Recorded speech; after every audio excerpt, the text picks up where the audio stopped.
बिस्मिल्लाहिर्रहमानिर्रहीम। Second year. आज हम पढ़ेंगे chapter number 12 statistical inference estimation. तो हम सबसे पहले इनकी डेफिनेशंस वगैरह को देख लेते हैं कि इसमें आपने इसको डेफिनेशंस को आपने अच्छे से याद करना है, क्योंकि ये डेफिनेशन मोस्ट इंपॉर्टेंट डेफिनेशन है। ये लाजमी आपके पेपर में सारी डेफिनेशंस आती हैं। तो सबसे पहले हम स्टैटिस्टिकल इन्फ्रेंस को देख लेते हैं कि ये क्या चीज़ है। तो जब आप एक पॉपुलेशन लेते हैं तो पॉपुलेशन के अंदर से जब आप सैंपल ले रहे होते हैं और सैंपल की बेस पे जो आप अपनी रिसर्च कर रहे होते हैं, तो उस रिसर्च में जितने भी आप प्रोसीजर्स और जो डिसीजंस वगैरह ले रहे होते हैं, इस पूरे प्रोसीजर को हम क्या कहते हैं, स्टैटिस्टिकल इन्फ्रेंस। ठीक है। फिर हम आ जाते हैं estimation. Estimation is a process of having idea about unknown population parameter from the sample data. For example we can estimate the value of x bar. Estimation क्या है, जो आपका एक्स बार होता है, एक्स बार आपका होता है अननोन पॉपुलेशन पैरामीटर।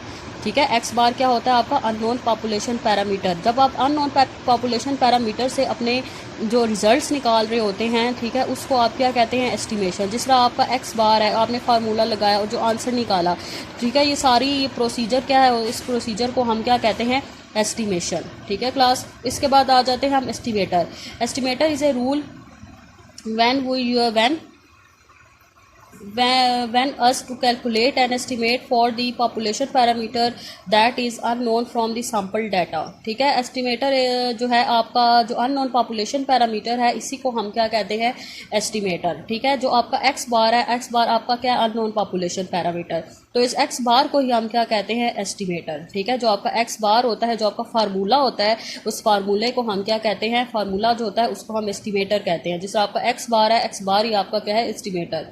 फिर आ जाते हैं हम एस्टिमेट पे। तो an estimate is a numerical value calculated from the sample data. ठीक है। जब जो आपकी जो न्यूमेरिकल वैल्यू आती है किसी भी एस्टिमेटर से, तो उसको हम क्या कहते हैं, एस्टिमेट। जिस तरह एक्स बार आपका क्या है, एस्टिमेटर। तो आपने एक्स बार से जो आंसर निकाला है 6, ये जो 6 है, जो न्यूमेरिकल वैल्यू है, ये क्या होता है, एस्टिमेट। सो आपका जो एक्स बार हो गया, एस्टिमेटर हो गया। जो आपका एक्स एस्टिमेटर से जो आंसर आया वो आपका एस्टिमेट हो गया। और जो आपकी जितनी भी आपने फार्मूले में पुटिंग की टेक्निक लगाई, इसको आप क्या कहते हैं, एस्टिमेशन। कि हम ये एस्टिमेशन कर रहे हैं। ठीक है क्लास। तो अब हम आ जाते हैं टाइप ऑफ एस्टिमेशन में। तो एस्टिमेशन की 2 टाइप्स होती हैं, पॉइंट एस्टिमेशन और इंटरवल एस्टिमेशन। तो पॉइंट एस्टिमेशन क्या है, जो यही वही सेम बात, जो आपका अननोन पॉपुलेशन पैरामीटर होता है, यही आपका क्या होता है, पॉइंट एस्टिमेशन। जो एक्स बार होता है, यही आपका पॉइंट एस्टिमेशन होता है या पॉइंट एस्टिमेटर। ठीक है। ये पॉइंट एस्टिमेशन भी आप इसे कह सकते हैं, पॉइंट एस्टिमेटर भी कह सकते हैं। ठीक है। एक ही मतलब है। तो इसी तरह हम आ जाते हैं इंटरवल एस्टिमेशन में या इंटरवल एस्टिमेटर पे। एक ही मतलब है, इंटरवल एस्टिमेशन का है या इंटरवल एस्टिमेटर का है। तो इंटरवल एस्टिमेशन आपकी एक रेंज होती है, इस रेंज में आपका अननोन पॉपुलेशन पैरामीटर लाई करना चाहिए। ठीक है। जब आपका ये जो लिमिट रेंज होती है, इस रेंज को आप क्या कहते हैं, इंटरवल एस्टिमेशन। तो ये आपकी रेंज है। ठीक है। इस रेंज को, ये आपका फार्मूला है। ठीक है। इस फार्मूले को हम क्या कहते हैं, इंटरवल एस्टिमेशन भी कहते हैं या हम इसे कॉन्फिडेंस इंटरवल भी कहते हैं। ठीक है। इस इंटरवल के बीच में जब आपका अननोन पॉपुलेशन पैरामीटर लाई करता है, तो इस प्रोसीजर को हम क्या कहते हैं, इंटरवल एस्टिमेशन या इंटरवल एस्टिमेटर। ठीक है। जो एक्स बार है, ये आपका पॉइंट एस्टिमेशन हो गया। ये टर्म है, इसको हम कहते हैं स्टैंडर्ड एरर ऑफ एस्टिमेट। ठीक है। ये पॉइंट एस्टिमेशन, ये आपका क्या है, स्टैंडर्ड एरर ऑफ एस्टिमेट। और ये पूरी टर्म आपकी क्या है, इंटरवल एस्टिमेशन या कॉन्फिडेंस इंटरवल। आगे हम कॉन्फिडेंस इंटरवल पढ़ेंगे और इससे रिलेटेड हम क्वेश्चन सॉल्व करेंगे। फिर हम आ जाते हैं अनबाइस एस्टिमेटर या अनबाइसनेस पे। जब आपका एस्टिमेटर इक्वल हो जाए पॉपुलेशन पैरामीटर के, जब आपका एस्टिमेटर का जो मीन है, एक्सपेक्टेशन ऑफ एस्टिमेटर, ठीक है, जब आपका एस्टिमेटर का जो मीन होता है वो जब इक्वल हो जाए पॉपुलेशन पैरामीटर पे, तो उसको हम क्या कहते हैं, अनबाइस्डनेस। ठीक है। तो जैसे इसकी एग्जांपल है, ये सारी अनबाइस्ड की एग्जांपल है। Expectation of x bar is equal to mu. जिस तरह ये आपका एस्टिमेटर का जो मीन है, इक्वल किसके हो गया, पॉपुलेशन पैरामीटर के। ठीक है।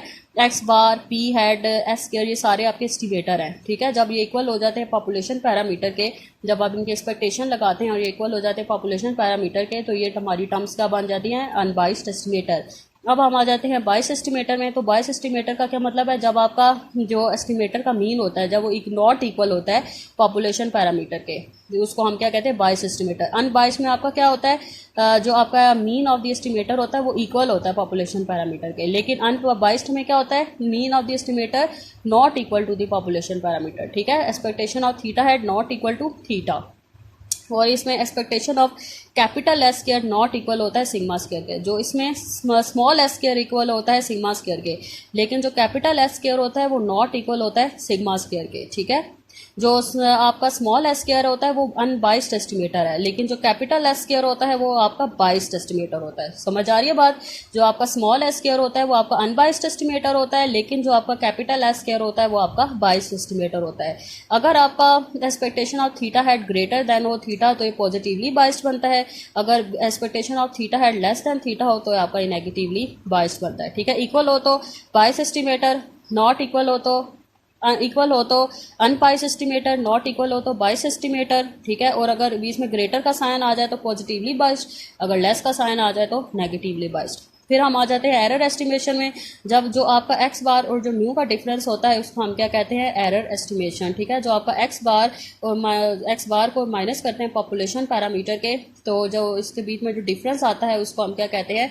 एरर ऑफ एस्टिमेशन, या एसई का क्या मतलब है? Standard error. ठीक है, तो इसके बाद हम आ जाते हैं डिग्री ऑफ फ्रीडम। तो डिग्री ऑफ फ्रीडम को हम किससे DF भी कहते हैं और इसको हम V से भी रिप्रेजेंट करते हैं।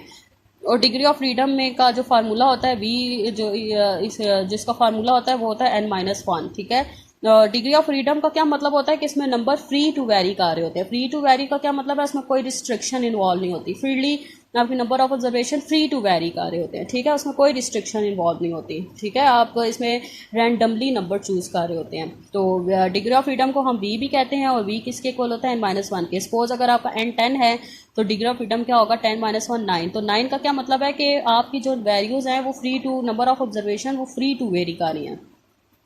अब हम आ जाते हैं कॉन्फिडेंस इंटरवल। तो कॉन्फिडेंस इंटरवल का भी वही मतलब है, जो आपकी एक रेंज होती है, उस रेंज के अंदर जब आप देखते हैं कि आपका अननोन पॉपुलेशन पैरामीटर लाइक आ रहा है तो इसको हम क्या कहते हैं? Confidence interval. तो ये कॉन्फिडेंस इंटरवल का फार्मूला है, इसमें अब ये चेक करेंगे कि आपका जो अननोन पॉपुलेशन पैरामीटर है वो इसमें लाइक आ रहा है तो आप कितने % कॉन्फिडेंट है? 90%, 95% या 90%, 99%। अगर आप 90% कॉन्फिडेंट हैं तो इसका मतलब आप 10% कॉन्फिडेंट नहीं हैं। अगर आप 9% 95% कॉन्फिडेंट हैं तो इसका मतलब 5% कॉन्फिडेंट नहीं है। अगर आप 99% कॉन्फिडेंट है तो इसका मतलब 1% कॉन्फिडेंट नहीं है। तो अगर आप 90% कॉन्फिडेंट हैं तो 10% इसका मतलब कॉन्फिडेंट नहीं है, तो 10% वो क्या होगा? एरर होगा। ठीक है, ये कॉन्फिडेंस इंटरवल जो आपको एग्जैक्ट रिजल्ट नहीं बताता, इसमें कहीं ना कहीं आपके एरर्स भी होते हैं। तो उसके बाद हम आ जाते हैं confidence limit, the two and points of confidence interval. ये जो आपके, जब आप इसको सॉल्व करेंगे तो एंड पे जो आपके 2 पॉइंट्स निकलेंगे, तो वो जो 2 पॉइंट्स होंगे वो आपकी कॉन्फिडेंस लिमिट होंगी। ठीक है, ये अभी हम न्यूमेरिकल करके मैं आपको मजीद इसको बताती हूँ।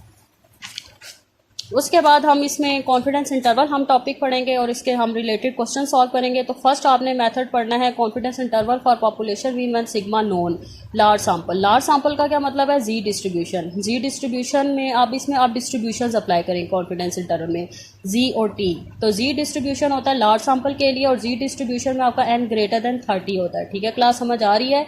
जो आप इसमें डिस्ट्रीब्यूशन यूज़ करेंगे जी और टी यूज़ करेंगे। तो जी डिस्ट्रीब्यूशन होता है लार्ज सैंपल के लिए, और जी डिस्ट्रीब्यूशन में आपका n ग्रेटर देन 30 होता है। जब भी आपका n ग्रेटर देन 30 हो तो उसमें डिस्ट्रीब्यूशन कौन सी लगती है? जी लगती है। और इसमें आप सिग्मा नोन पढ़ेंगे तो सिग्मा नोन में आप नोटेशन कौन सी यूज़ करेंगे? सिग्मा की यूज़ करेंगे, और ये इसका फार्मूला है कॉन्फिडेंस इंटरवल फॉर पॉपुलेशन में सिग्मा नोन का ये फार्मूला है, x bar plus minus z alpha by 2 sigma by √n।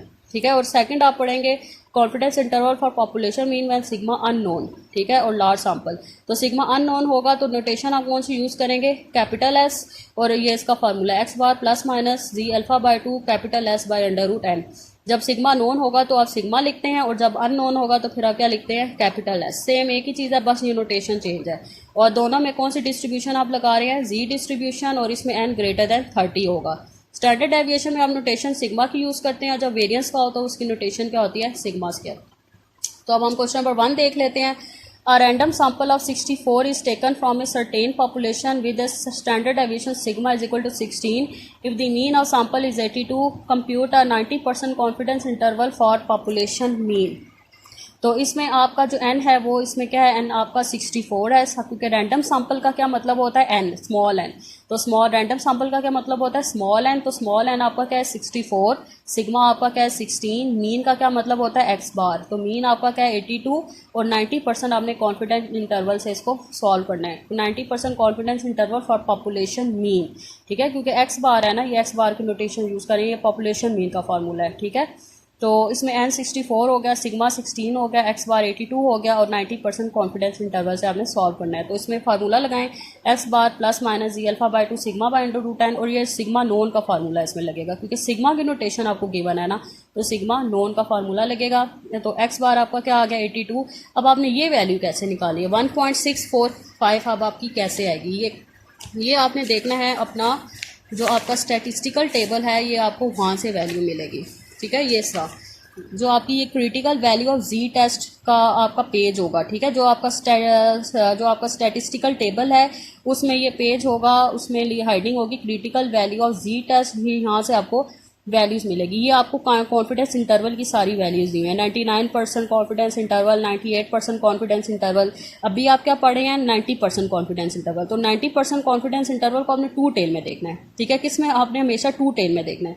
तो 90% को टू टेल में देखें तो 1.64। तो आप जी अल्फा बाई 2 की जगह क्या लिखेंगे 1.64। अगर आपको सपोज 95% दिया हो तो फिर आप क्या वैल्यू लिखेंगे 1.96। अगर आपको 99 दिया हुआ है तो फिर आप क्या लिखेंगे 2.57। अब अगर आपको 97 दिया हो तो फिर आप क्या लिखेंगे 2.17। ठीक है, ये आपको क्वेश्चन पे डिपेंड करता है कि क्वेश्चन में आपको वो कौन सा कॉन्फिडेंस इंटरवल देता है। लेकिन अभी आपको उसने 90% दिया तो 90% क्या वैल्यू क्या लिखेंगे 1.64। टू टेल में आपने वैल्यू देख के लिखनी है। तो 90% में क्या है 1.645। ठीक है, तो आप जी अल्फा बाई 2 की जगह क्या लिख देंगे 1.645। सिग्मा आपका क्या है 16 और divided by under root n कितना है 64। तो इस पूरी टर्म को सॉल्व करें तो आंसर क्या आएगा 3.29। तो फिर अब आपने एक बार इस दोनों को माइनस करना है और एक बार आपने इन दोनों को प्लस करना है। तो माइनस करने से आंसर आया 78.74 और प्लस करने से आपका आंसर आया 85.29। ये आपकी एक रेंज बन गई है। तो अब आप नीचे स्टेटमेंट लिख दें कि we are 90% confidence that our unknown population parameter fall in above limits. कि आप 90% कॉन्फिडेंट हैं कि जो आपका अननोन पॉपुलेशन पैरामीटर मतलब एक्स बार आपका क्या 82, कि आपका 82 इस पे फॉल कर रहा है, कि आप सिर्फ 90% कॉन्फिडेंट है। इसका मतलब आप 10% कॉन्फिडेंट नहीं है, आप सिर्फ 90% अपना रिजल्ट दे रहे हैं, 10% आप एरर बता रहे हैं। तो 90% आप कॉन्फिडेंट है कि आपका अननोन पॉपुलेशन पैरामीटर इसमें लाइक आ रहा है। ठीक है, ये आपने कॉन्फिडेंस इंटरवल के हर क्वेश्चन में ये आपने स्टेटमेंट लिखनी है। स्टेटमेंट के भी 1-2 नंबर आपको मिलते हैं। अगर आप स्टेटमेंट नहीं लिखेंगे तो आपको पूरे नंबर नहीं मिलेंगे। तो आपने स्टेटमेंट लाजमी हर सवाल के नीचे कॉन्फिडेंस इंटरवल के नीचे आपने ये स्टेटमेंट लाजमी मेंशन करनी है। ठीक है, और ये जो आपकी दोनों पॉइंट्स हैं यही आपकी कॉन्फिडेंस लिमिट है। ठीक है, the two and points of confidence interval is called confidence limit. ये जो टू एंड पॉइंट्स, ये 2 पॉइंट्स आपके एंड में मिलते हैं, इन्हीं को आप क्या कहते हैं कॉन्फिडेंस लिमिट। तो क्लास अभी क्वेश्चंस करें, बहुत सिंपल में क्वेश्चंस है, इजी हैं। तो आपने क्वेश्चन नंबर 1 to 5 करने हैं। ये सारे सिग्मा नोन के क्वेश्चन है 5 तक। ठीक है, सिग्मा नोन के क्वेश्चन बल्कि 7 तक है। ठीक है, तो आप फिलहाल अभी 5 तक ही करें। तो इसको सॉल्व करें, अगर आपको कुछ समझ नहीं आती तो आप मुझसे पूछ लें। अल्लाह हाफिज़।